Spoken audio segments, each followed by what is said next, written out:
Well, guys, I just got home from work and it's freezing out. The air temperature is 12 degrees.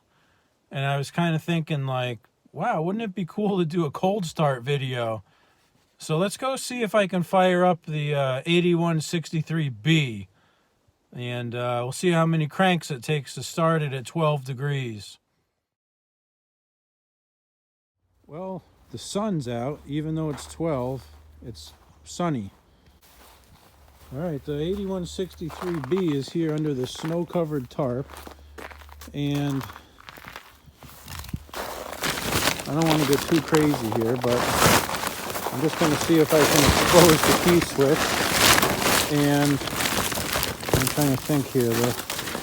The throttle cable's on this side here, the choke's on the other side. I'm holding the key switch. There we go. Let's see if we can fire it up.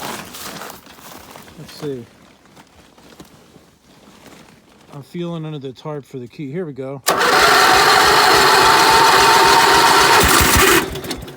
Haha.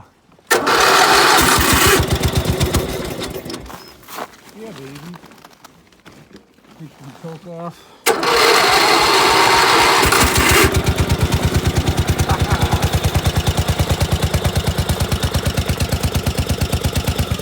That's a cold start. 12 degrees. Can't beat that.